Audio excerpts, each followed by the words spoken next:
I tapped into the email podcast every week. Yo, shout out to the EMALE podcast. I'm tuned in every week for that new game you be giving us, yeah?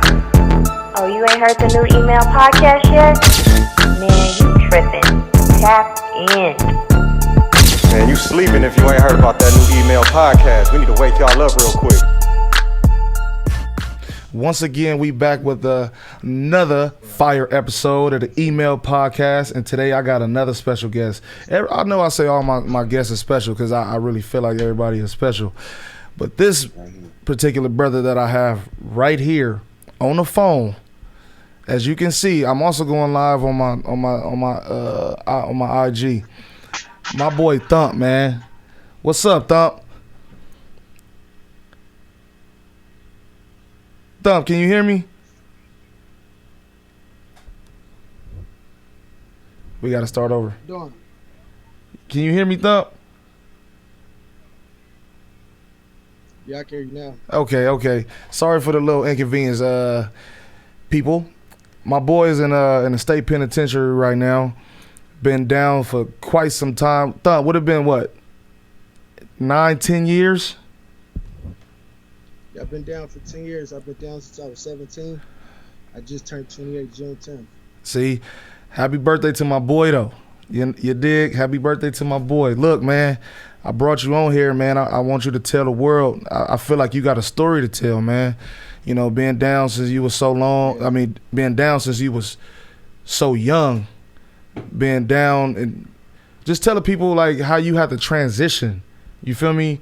Like, what's your thoughts right now? Like, how are you right now? What's your thoughts on being in there right now?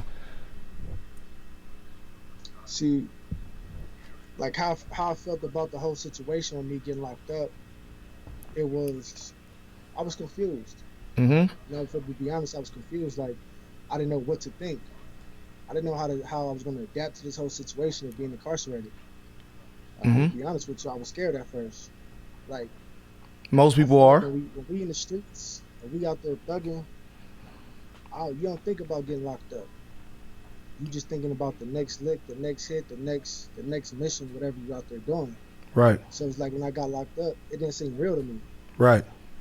So I think it honestly it hit me when I was sitting in that holding cell, and they got to put my fingerprints on that little scanner. Mm-hmm. For me, that's when it all set in. Like, oh, I'm not going home after this. Yeah. See, So, my biggest thing with you, man, you know, we was close. We was tight. So I want to touch on some subjects before you got locked up. You know, me and you had a few incidents with the police driving through the swap meet when I first got my car for graduation. And man, and that was a scary situation because, you know, growing up where we come from, cops don't ask no questions. Just get out the car, get in the back seat of this motherfucker. And all we did was go get a pizza. Remember? I took you to go get that pizza. You hear me? yeah. And my boy has some things, some illegal things with him, and he had to do what he had to do just in case we got searched. But, you know, by the grace of God, we made it out of that situation. So let's fast forward to your arrest date. Can you take us or tell us a little bit about that? Like, you know, what was going on? What happened? All right, so I got arrested January 24th. Mm-hmm. I got arrested January 24th, and basically I got locked up for murder. Got locked up for murder in 2 attempts. So I'm gonna just be honest with my whole situation. December 22nd, you know, I got involved in a situation and I killed Mr. Herman Taylor, and I shot both of his sons. And that whole situation, it was crazy because that day, and it's crazy because I was talking to Alton, and that day Alton was telling me, like, man, bro, now you need to slow down. You're doing too much. You feel me? Like, your name is ringing bells, but, you know, stick to what you know, which was the sports, which was playing basketball, which was playing football. And I was just too caught up in the streets. Right. You know, I had that mind frame where it's like I just didn't give a fuck. Okay. And where I stopped giving a fuck at was when my dad passed. My dad passed. Then my older brother got killed. I just felt abandoned. I felt alone, and it was just like, if God could take the person that you love and that was so dear to you, then what else is He gonna take from you? I even got to question my faith, asking if God was real. So it was just like I didn't care about nothing or nothing that was going on. I didn't even care about myself. So that day, I was basically supposed to go to a video shoot, and I was waiting on this female and she was late. So one of my partners hit me up like, man, I need you to go pick up my check. I'm like, man, there's nothing. So this is me every day. When I leave that household, I'm gonna make sure I got my gun with me, and I'm gonna make sure that I'm all right. So when we go to this particular location to go pick up his check, it just happened to be that some rival enemies is right there. And me not being aware that they seen or they knew who I was, you feel me, the situation got tricky. Right. So with my crimey, my homeboy, which is my crimey now, when he got out the car to go get his check, the altercation had progressed. You feel me? So he got into it with the dude who owned that lot. And me not knowing that the dude that owned his lot, his sons was from Southside Compton Crip. And you know, it was just like luck of the draw. They from Southside Compton Crip, and I'm from Mile Pie Road. For me, us being around the same age, they knew who I was. So it was just like things got heated at that moment in time, and I just did what I had to do, which was protect my life. Now I could be real about the situation. When everything transpired, my whole thing was getting up out of there. Right. My whole thing was, I'm not about to let nobody get me. I'm about to get them before anything else happens. Right. So that day, I killed Mr. Herman Taylor and I shot both of his sons. You know, that's just the nature of what we grew up in, man. You know, I just did a podcast with I just did another show with Tink and Lil Timmy, you know, and it was called Break the Cycle. So somewhere along this line, you know, us as black men, we gotta try to break this cycle. You feel me? So I remember when I think my mom called me when she had heard about it, because remember I was gone. I was doing my football thing, and I'm like, nah, Ma, I not him. Like maybe somebody else, but it was you. And I ain't gonna lie, man. Like you, my little bro, and when I heard about it, it was like, damn, like my feelings was hurt. You feel me? And it was like, man, I gotta go to court. I gotta do something. Like my boy gotta be home. Like we was stugging every day in that Charger I had, man. If it wasn't just driving that motherfucker around the corner just to go to the swap meet so we can floss for a minute, just to get out and get some ice cream or a white t-shirt or whatever the case may be. Man, that shit hurt my heart, dog. Like I ain't gonna lie to you, dog. And I'm so ready for you to come home, man. And it's been a long 10 years, my G. A long 10 years, man. So your process, like you said, you was a little bit, you know, nervous about going in there, and you know you have to adapt. I'm pretty sure you have to learn fast, right? Yeah. So fortunately, you was in there with another one of our homies, and you know y'all became, you know, bunkmates and the other, but like explain like prison for people that don't know prison. It's rules, politics, it's things you can't do, it's things you can do. You feel me? Explain that a little bit. See, a lot of people they got this imagination or this ideal about prison and what jail is. A lot of people see shit on movies. Right. You feel me? A lot of people get told these false stories and it's not really what they think prison is. Now, how I see it and what I know prison to be, because I'm here, you have the politics. You have the things that you can and cannot do. When you come to jail and you a gang member, you're not by yourself. Right. What you do you could wreck a whole car. You feel me? I'm from my Paru, so I run with the Bloods. You feel me? I Mm-hmm. run with the Bloods and I run with the Parus. So anything that I do, guess what? It fall backs on them. Mm-hmm. So if I'm in here fucking up, getting high on people, getting in debts, and I'm starting things with other races or other cars with the Crips, or whatever, guess what? Nigga, they liable for me. Either Mm-hmm. it's gonna go up, or I'm gonna get my ass whooped and I'm gonna get put in my place. Mm-hmm. But it's just like the things. It's like you got certain places where you can sit. You got Right. certain places where you cannot sit because it might be this is the Crip area, or this is the other area. You know, the Asians or the white boys. And it's prisons. Honestly, it's all about respect. It's really about respect. You feel Mm-hmm. me? It's So. man, it's crazy because it's like one small thing could lead to something drastic. Mm-hmm. And I didn't see it happen. For Mm-hmm. me, it had been times where when I first came to prison, it was a way an individual had talked to somebody and Mm-hmm. he felt disrespected. Mm-hmm. And within the blink of the eye, it went up right then and there. You feel me? So it's like a lot of people think prison is just you in your cell all day. Nah, we're not in the cell all day. You feel me? We go to yard for programs start like at 9 o'clock. You know, we walk to the chow hall. You feel me? We'll be on the yard for a few hours, then we come in. You feel me? I'm on a level 4 prison yard right now. And right now, due to coronavirus, we're locked up. But I don't know, it's just like a lot of people got this misperception of prison. I ain't gonna lie to you, prison is dangerous. I Mm-hmm. done been in riots. You feel me? I done been stabbed. You feel me? Because it had went up with the white boys when I was in Corcoran. Mm-hmm. And you gotta fight for your life. This isn't nothing that you're supposed to play with. Mm-hmm. And it's like I done seen people get killed in prison. I done seen where shit we didn't go in and somebody don't come out that cell.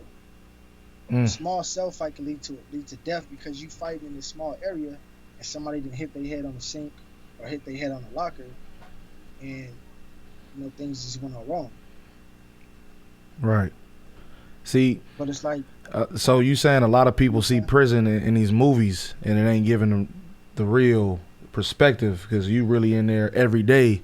It's like you been on the streets, thugging. Like you in there, you got to protect you in your squad and basically fight for your life every day. yeah, it's like when these doors open, you don't know what's gonna happen. You feel me? Somebody could be having a bad day, just like me. I could be having a bad day, and somebody say something to me. I might get off on that person. You feel me? Me and that person could end up fighting, and that leads to something bigger. But sometimes you got your one-on-one phase. You feel me? It's like just the politics from the streets is different from the politics in jail, Mm-hmm. especially when it comes to the gang culture. Mm-hmm. But I don't know, man. It's just this shit is nothing to play with. You feel me? I didn't have individuals that I was cool with and went to school with that was like 5 months away from the house, and guess what? They dead because of an altercation that they didn't have with their cellie. You feel me? You got people that go out there and you got a lot of people that's mentally ill too. That's in these prison systems. Right. So like I said, anything can happen, and I ain't gonna lie, prison is dangerous. Right. Prison is stressful. You feel me? Like I wasn't always this close to home. You feel me? Right now, I'm in Lancaster State Prison. Mm-hmm. You feel me? I was locked up where I was in Corcoran. You feel me? I was in Corcoran and shit. I was in Vacaville. They had me in San Quentin in the hole. Mm-hmm. And it's like you got times where you ain't gonna never see your family because your family can't afford to come up here. Damn. You feel me? It's like for a lot of people that got people that's locked up, like I encourage them to write their family members, send a card, anything, any small thing that you can do to reach out to your family because this shit is stressful, bro. And I done seen people kill themselves because they're not getting visits. You feel me? The smallest thing, I just feel like this. If you write me a letter and it's only 4 sentences, guess what, bro? I'm gonna be grateful because you still thinking about me. Mm-hmm. Like, I ain't gonna lie, when we come up in here and it's like, don't nobody write you, you don't go to the store, you don't get no packages, and you seen everybody else going to visit, bro, that shit is stressful. That shit, it play tricks on your mind. And it's like, damn, why me? Right. Like, why my people can't come and see me? Right. And So you get to question yourself, and you get to, you made like your mental, it really fucks with that. so look, I know everybody done heard stories on the streets about how bad prison food is. Unless you in the feds. Is prison food really that bad, bro? I ain't never been to Shit, prison. prison food really that bad, Yeah. bro? All right, today I'm gonna be honest with you. We had carrots, we had some fruit crisp, we had like a little hot link type situation. That was cool, but you got times where the food is just like it's slop, bro. You Yeah. got overcooked broccoli that's just mush. Yeah. For me, sometimes it's not enough. Yeah. But you got times, bro, this shit is terrible. And you know, we got to make the best of it with going to canteen. For me, I'm fortunate enough that where I could go to the store and I got people who love me and who care about me to where I get packages and shit like that. Yeah, I like I said before we started the show, I said, your ass getting fat. And that's that good eating. Yeah. I'm just be real with you. It's like we end up breaking down the hot pots. You feel me? Take the plates out of there and hook up the grill. You feel me? So what you be making on the grill? Like I've been here, like burritos and shit? Food, burritos, nachos, stir fry, anything you could think of. That's what we in here cooking. Yeah. But it's like, if you don't got that, you got some people who don't even got top ramens. And they got to eat this prison food, and they be in here stressed out and hungry. Damn. I can see why everybody, well, I can't say everybody, I can see why some motherfuckers is in there stressed out. Cause me, I'm an angry, hungry kind of motherfucker. If I don't eat, I'm hungry. I mean, I'm angry. I'm hungry. When I'm, man, let me be hungry and I walk in the house, I got a whole attitude with everybody in that motherfucker. So, you know, we talked about you transitioning. We talked about, you know, how you eat and how you get down and all that. Like, you got a set, like, routine program that you do from morning to night? Yeah.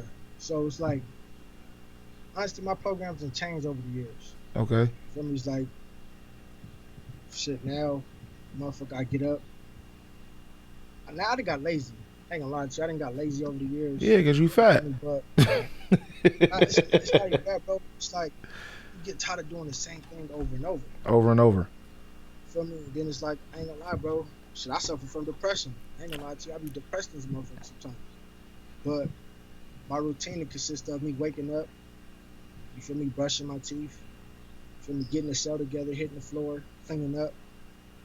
You feel me? I probably got my studies that I do in the morning. You feel me? Bust down, hit the yard, go out there, work out, play basketball, program, or politic. Mm-hmm. For me, back in the cell. For me, we got TVs up in here, CD players. For me, stuff that'll keep us going.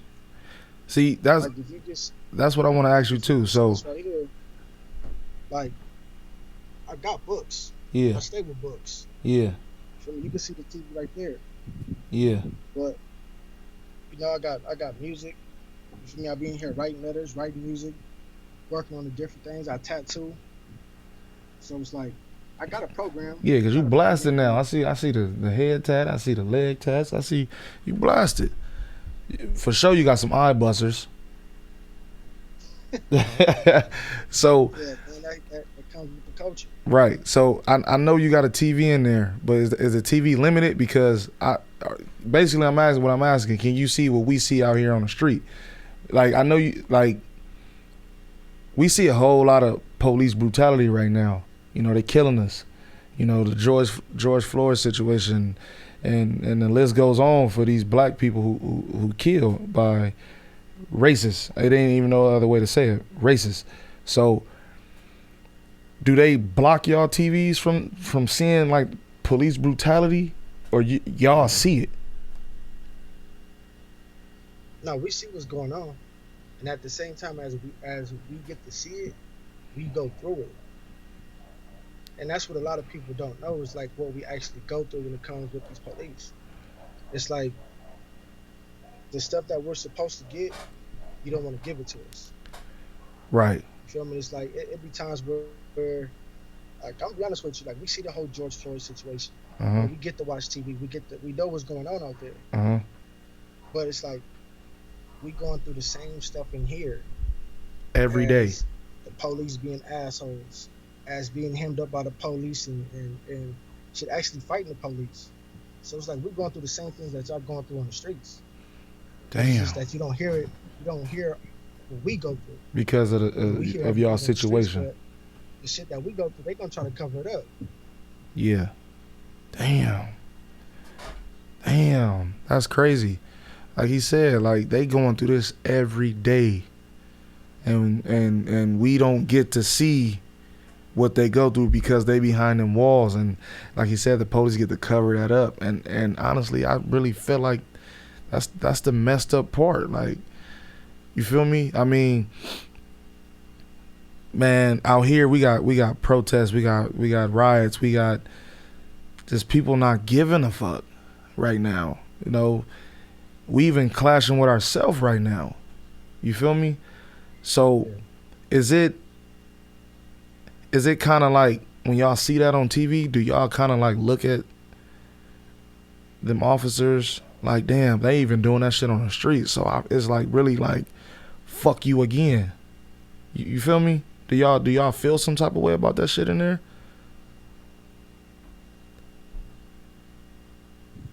You say that last part again? Said, do y'all feel some type of way about the police in there? Because y'all see it's going on not only in the streets, but it's going on in there.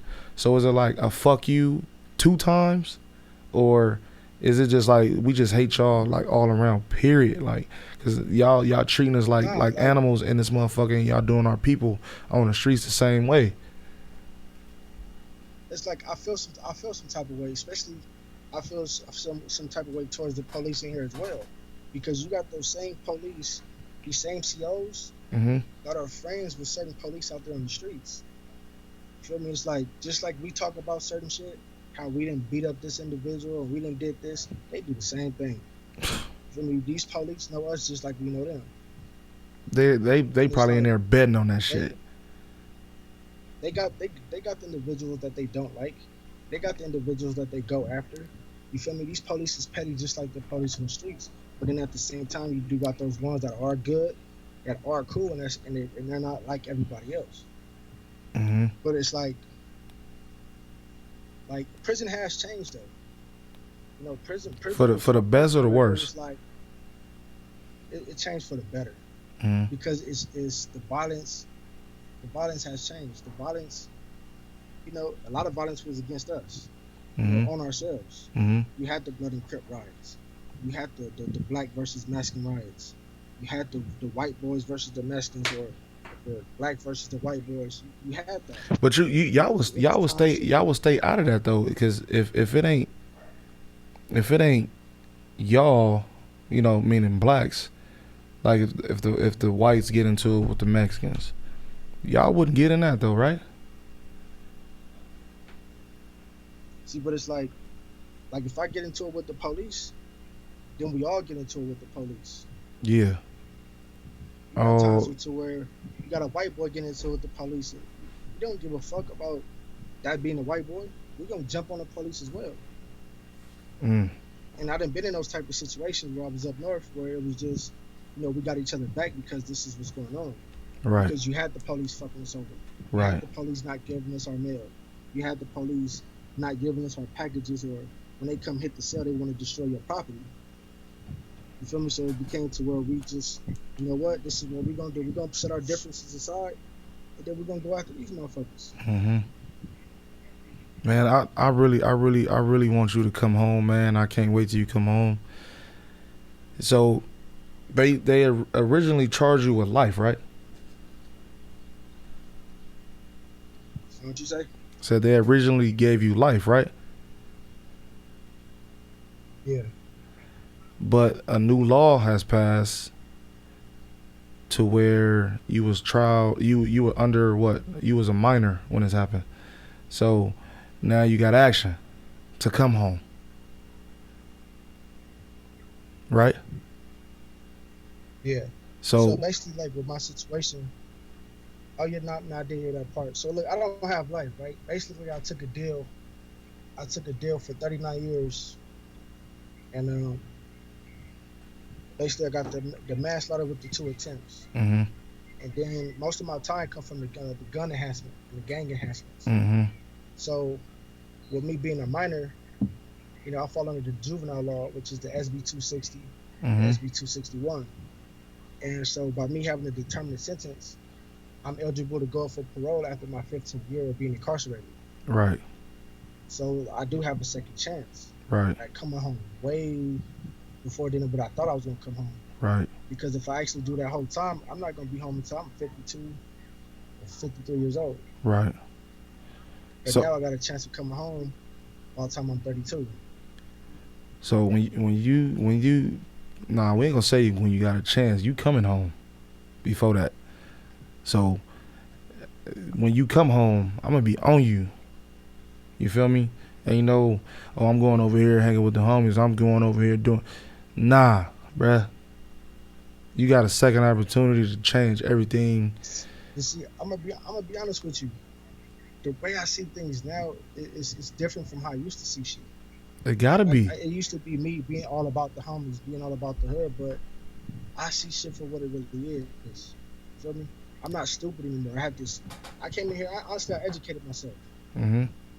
Feel me? I taught myself how to cut hair.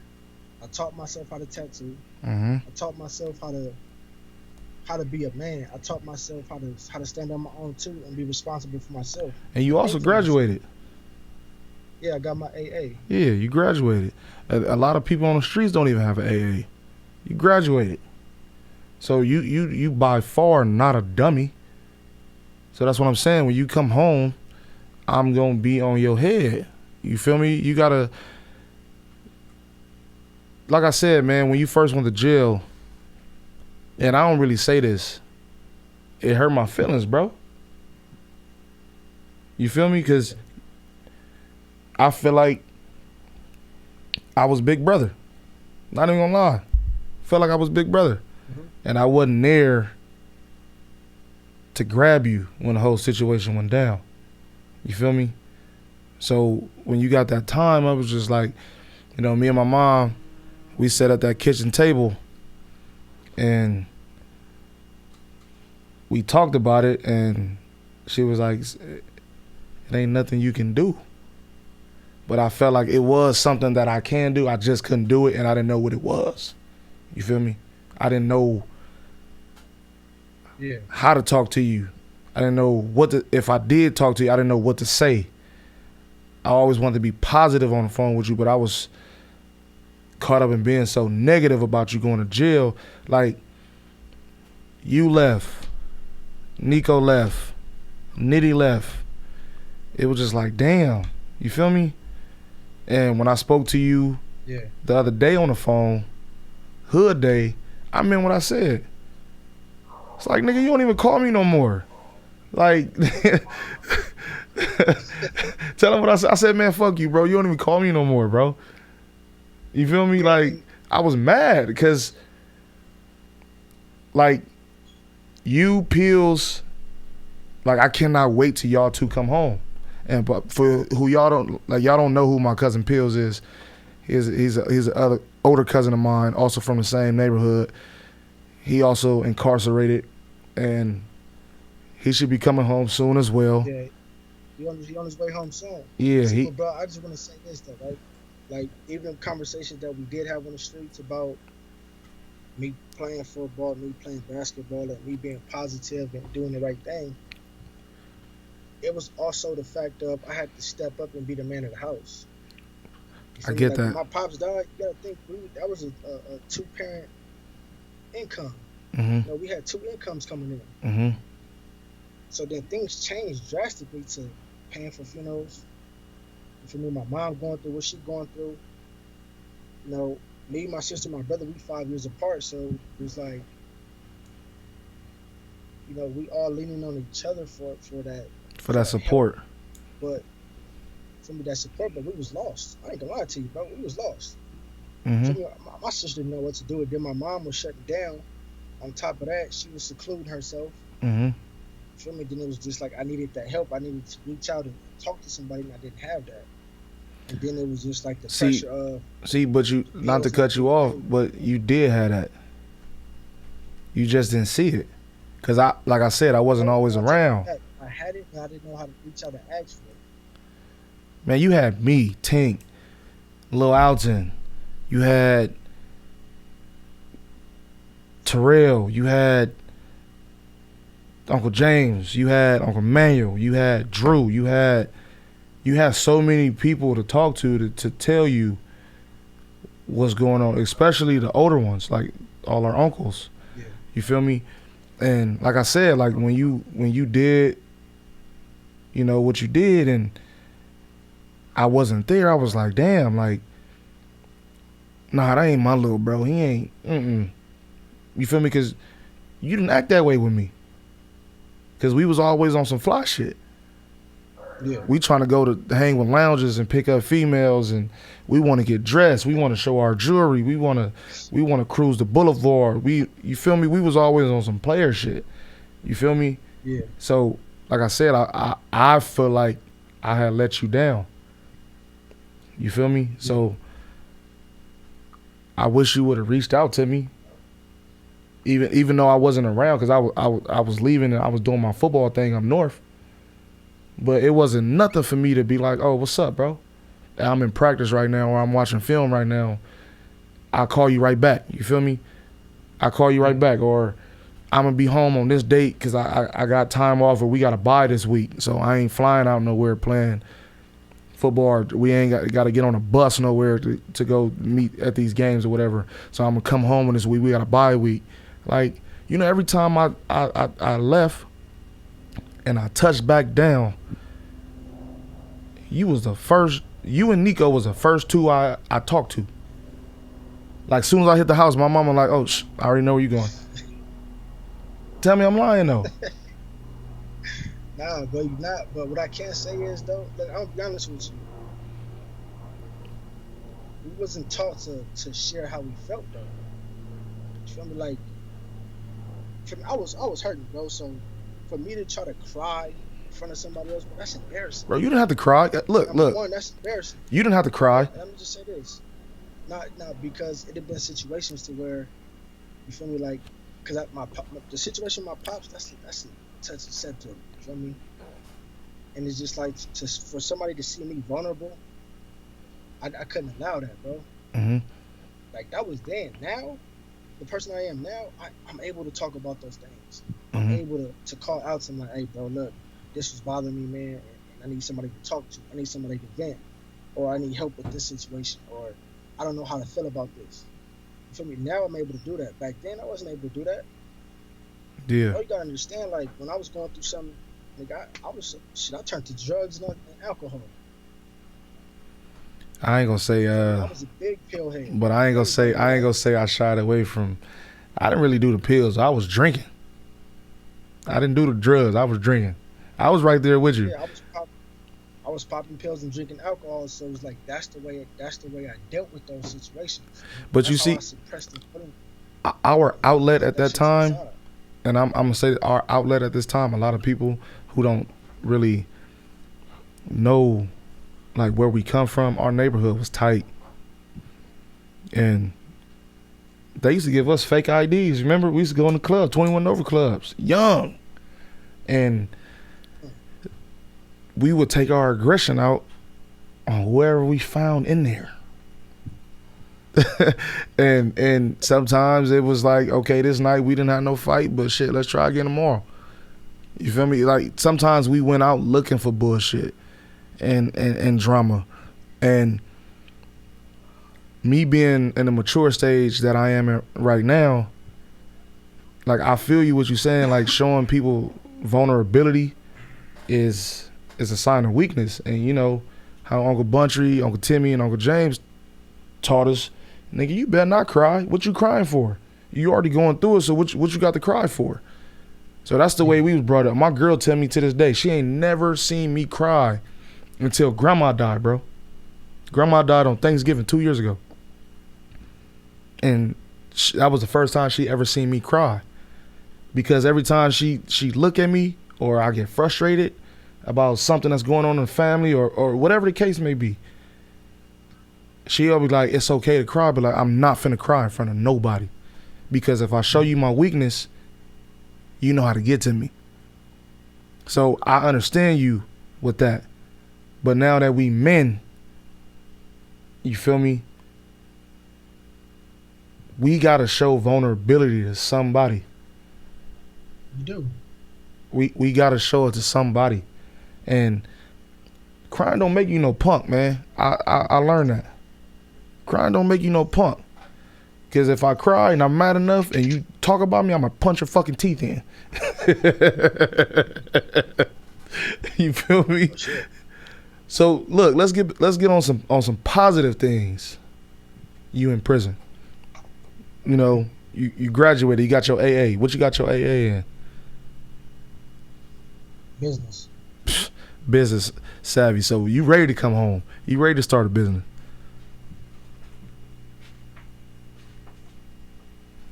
You hear me? Yeah. You ready to come home and start a business. How did my whole like thing is now, okay, go ahead.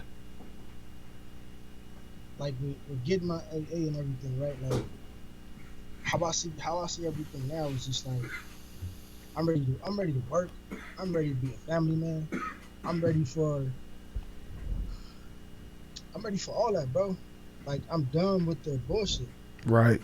I'm not trying to get out there and go hang out, and I'm out hanging out in the hood with the homies. That's not what I'm trying to do.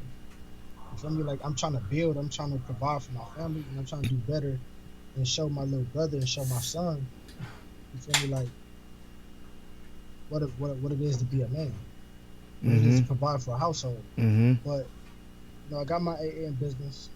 You feel me? I got my whole plan set up to where I'm gonna start a barbershop. You feel me?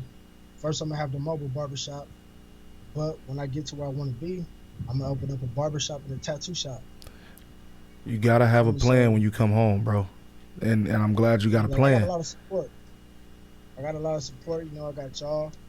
You feel me? Alton, Bunchy, Tink, and the whole family. You feel me? I got the whole A2I family. Yeah. The whole Addicted to Ink family that supports me. You feel me? It's just like, oh, I'm ready. You feel me? I'm ready. And I'm here to support whatever you got going, man. And I was just talking to Auntie Mickey. Well, I didn't really speak to her physically, but you know, she had reposted one of my videos, and she was saying like how Nico was here, and you know, we was a trio. People used to see us walking around the neighborhood, they go in the house, and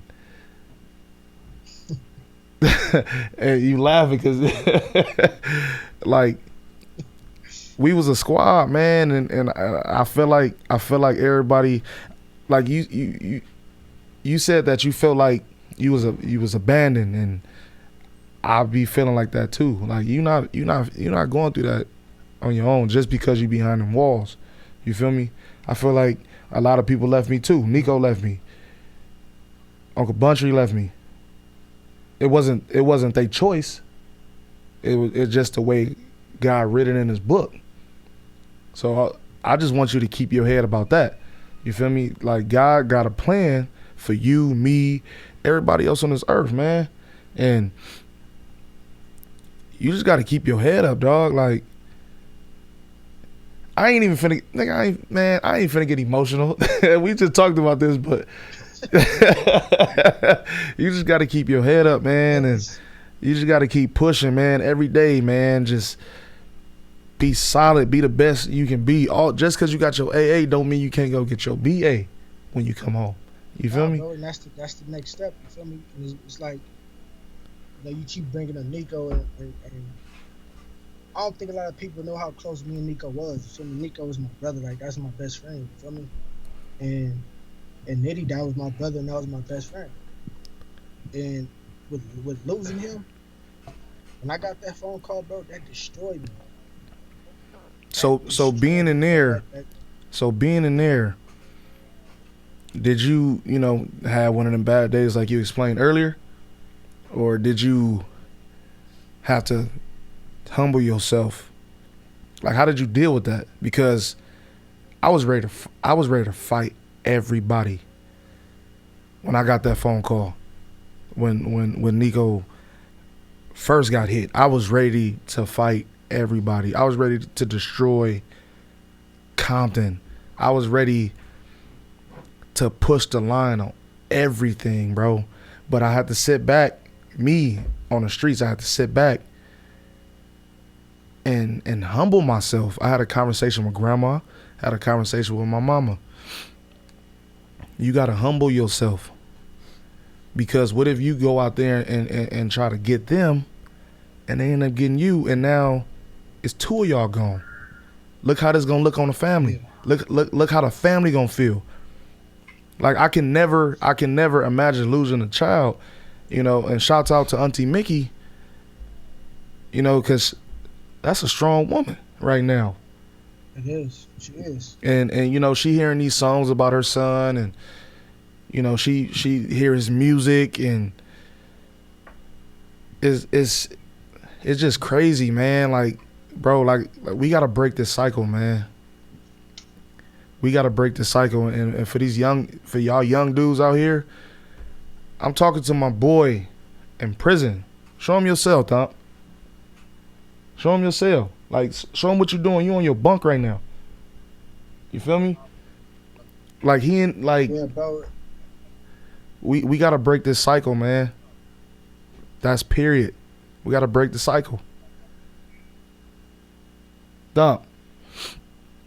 So you got your degree. What else you working on while you in there? You still tattooing? You still cutting hair and all that? We were studying for 9 years, and I blew up. Yeah. I blew up, and my first thing was to do when that door opened was to go get on the Amigos. Mm-hmm. Period. Feel me? And there was some on the yard, and luckily the door didn't open. Feel me? Mm-hmm. And then it was just like I'm in there getting high. I'm in there drinking, and it's just like it's going over and over in my head of what happened and how everything happened. And it was just like I wanted to take my frustration and my anger out on somebody. Mm-hmm. Somebody's like, I wanted some get back, bro. I wanted some revenge. Even to this day, I talk about it. Like, bro, like when I get up out of here, I gotta go slide for my nigga. But then there's other days where it's like, you know what? I gotta deal with that differently. You feel me? It's like, how can I say I don't want to go back out there and come back to jail, but when I get out, I'm gonna go slide for my nigga. You feel me? Right. And it's like, I battle with that. Because honestly, I took a step back. I took a step back from the bullshit. From me, it's been like 8 months now since I've been out the hole. Mm-hmm. Bro, sitting back there in that hole, bro, that shit is stressful as a motherfucker. Yeah. You feel me? And it's like you secluded. Being in prison, you're already secluded. Mm-hmm. But being in that hole, being in that shit, you secluded from everybody else. You feel me? It ain't no seeing nobody unless you go to the yard. You feel me? It ain't no talking to nobody because you in the cell by yourself. So only thing you got is your thoughts. And it was just like I battled with that because it's like I want that revenge, I want that get back. But now how I see it is, let me do it differently. You feel me? It's like, you know what? Let me do this for my nigga. Right. You feel me? Because little bunch, you know, we all turned 18, bro. We were supposed to go to Miami. And guess what? I remember that. I remember that. You feel me? I came in jail and both of my niggas is dead. So it's like now, it's like everything I do, bro, not only do I do it for me, I do it for them.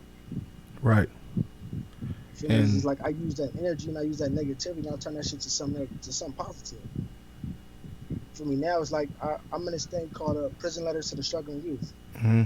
So I write kids that was in my situation. Right. You feel me? Honestly, I done wrote over like 50 letters to the youth, and I told them about my story, and I told them about everything that I go through. And I done got letters back from families, from kids, from me saying that they appreciated everything that I showed them, taught them. From me, I encourage kids to stop gangbanging. Mm-hmm. Because it's like, what are we actually doing? Uncle James always said you don't get no paycheck from it. So it's just like now my whole thing is I'm promoting something different. I'm not promoting violence. For me, I'm not promoting this. This is something I want my kids to be doing. What I want my little brother to be doing. For me, I'm trying to get the youth to do something better. Mm-hmm. Facts. For Hey, me, so remember, I was a teacher for a minute. And remember I called you? And I said, man, I got a little knucklehead in my class. Remember I called you? And he was like, where is he at? yeah, I said, he in the penitentiary. He did a lot of years already. And he got a lot of time to keep going. So the route you taking, you gonna meet him. hey, you should have seen the look on his face, bro, because when I told him, I'm like, man, what is you doing fucking up? You feel me? Yeah. And then I told him like, man, how you think you make your mama look? And then when I asked him, like, man, do you want to be where I'm at? And I showed him the cell. Mm-hmm. Then he seen my cellie in the background. And I showed him, like, look at this little ass space that we got, bro. Yeah, because he said, is that all the room? Like, my bunk is right next to the toilet. Yeah, he like, is that all the room that he got to move? I'm like, yeah. Like, now you worried about this big old classroom that we in. But when I'm trying to give a lesson or trying to teach you something, you ain't getting it. So you want to go to this confined space to get it and wish you had all this room to move? You can go hug your mama and daddy. You can eat what you want to eat when you go home. You can drink what you want to drink when you go home. Look at my You boy. can shower when you want to shower. Yeah, look at my boy. He's showering with God know how many other motherfuckers. All You right, so feel me? look, let me clarify that too, because a lot of people, and this would be fucking, it's funny to me. A lot of people be like, don't drop the soap. You feel me? I make toilet wine, all that shit. Man, listen, we do not shower with 50 motherfuckers, bro. You feel me? It's what? 2, 4, it's 6 showers in here. You feel me? 2 of them are big showers, so where you can double up and shower with somebody else. But bro, we do not shower in this motherfucker with 10 other motherfuckers. You feel me? How would I be? What type of motherfucker would I be if I'm in the shower with another man and his dick on hard? And y'all talking about don't drop the soap. Man, that's some gay shit. All that gay shit motherfuckers be talking about, man, that shit is on the streets. Ain't no gay motherfuckers up in here, bro. Ain't no motherfuckers in the shower with their dick hard waiting for a nigga to bend over. Now, you do got gay individuals in jail, but guess what? They're not on the main line with us. Yeah. And if you do got some gay motherfuckers that's on the main line, I bet you they not telling nobody. Mm-hmm. See, Feel me? but That gay that's shit's that's on just the the perception of jail, like you said. You feel me? Hell yeah. I'm over hit the spot. Oh, that's your celly right there, huh? Something to eat, that shit came right on time. Yeah, man, that's my celly shit back. And the dinner wasn't bad. I said, straight, I'm boo. See, look, we getting it straight live, man. That's my boy. We getting it straight live. You know, he's sharing, he in the confined space with a whole nother man. Like, Yeah. We keep this, like, that's where niggas sleep at. Feel me? yeah, This is the air. This is the smallest stuff. This is the shells. Motherfucker, we keep our food in. Some got that old school TV. damn, Yeah, I'm fortunate enough to have food up in here. You feel me? damn. See, Pills when he called me. That's being fortunate. That's having family. That's that. Yeah, But you got them days where you don't have nobody. You feel me? mm-hmm. You got them days where you don't have nobody, bro. And Mm-hmm. a motherfucker in here hungry, motherfucker starving. What about them days where motherfucker ain't got no soap and the motherfucker in this motherfucker stinking, or you gotta borrow soap? Yeah. So it's just like, I ain't gonna lie, my situation, I am fortunate. But like you said, while we on the streets, we don't think about that, and that be our downfall, man. Because we always think it can't happen to us. You feel me? So Yeah. now, But I do want to say this too, like, when we call home, bro, it's not always to call home for some money. yeah, Now we want to let y'all know that we doing all right. And it's just like having that conversation with you. Well, that shit helps. Yeah. We been this motherfucker stressed out going through something. Especially when you call and we out there, we doing our thing and we having fun. I know that shit give you motivation to come home and keep striving and doing what you're doing and being on the right side. You feel me? That's why I ain't never hesitant to answer the phone when you call. You feel me? Yep. It's been some times to where I'm like, damn, I wish I could send my nigga something, or I can, pop up and visit. But it's either I gotta work. And then when I wish I can send him something, I can send you something. It's like, damn, I got these bills. I got my daughter. Yeah, she got to eat. We got to eat.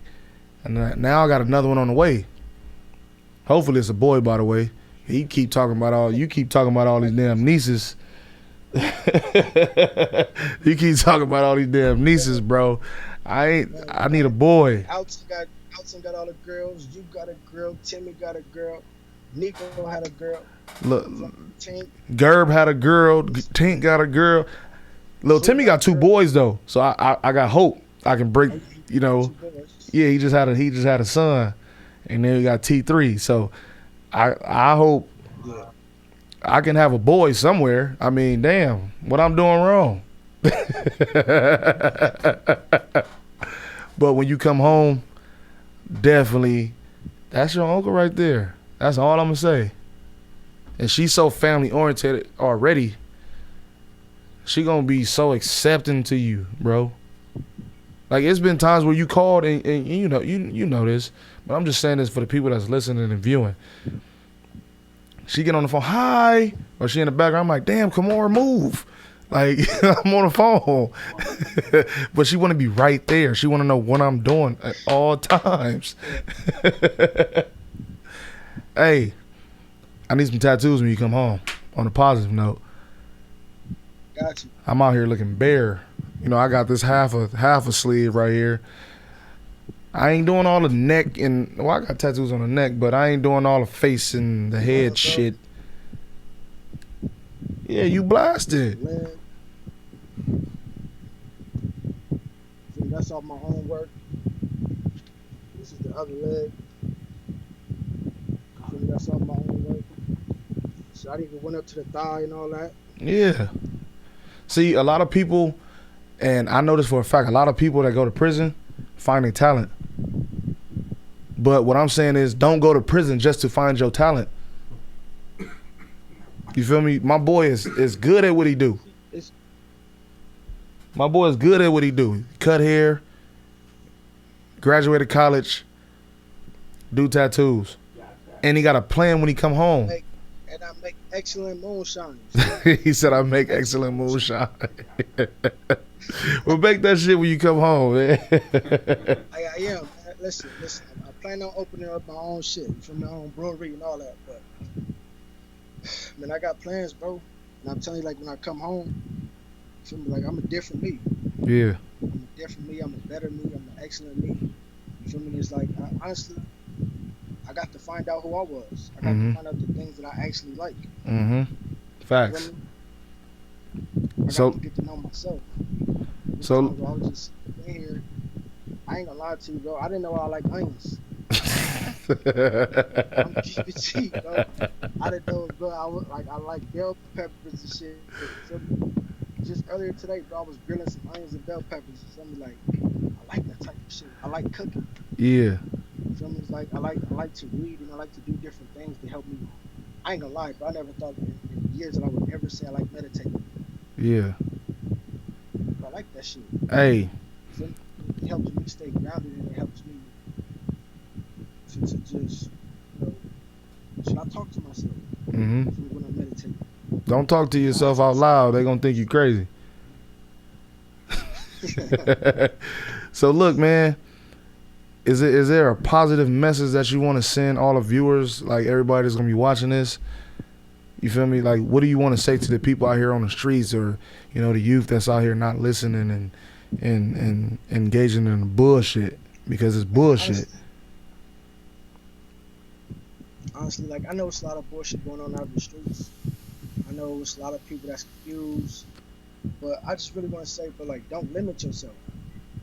No matter where you at, don't sell yourself short Mm-hmm. because it took me to get to somewhere, very fucked up.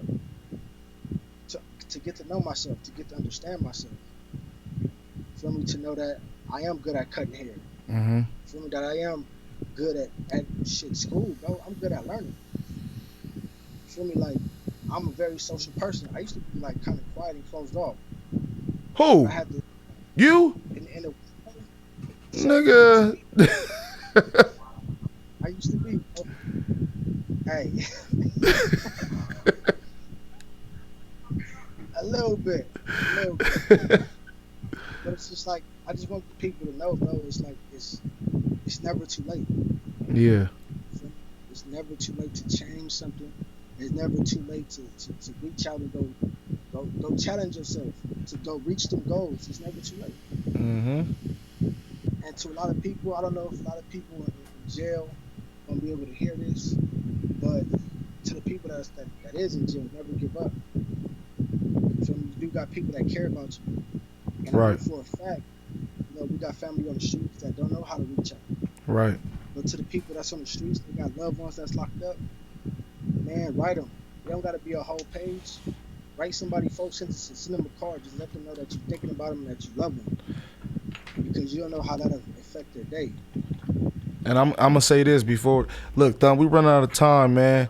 But I'm gonna say this before we get up out of here. You gonna call me after the show.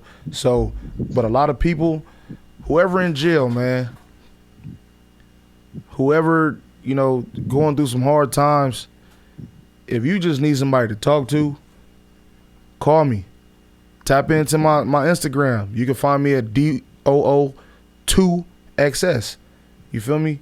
You can write me, and when you get that relationship, you can write me. I write back. Like I answer the phone to my boy right here. I ain't even gotta know you. And I say that because my boy is telling me how it is in there. I've never been there, and I can only feel from him how it is in there. So if you just need somebody to talk to, man, I'm only a phone call away. We'll do another one of these videos just how we doing him. I did him because he's somebody special to me. You feel me? So don't ever feel discouraged or be like, man, this nigga don't know what I'm talking about, or man, I'm here to listen. Just you can talk for a whole hour.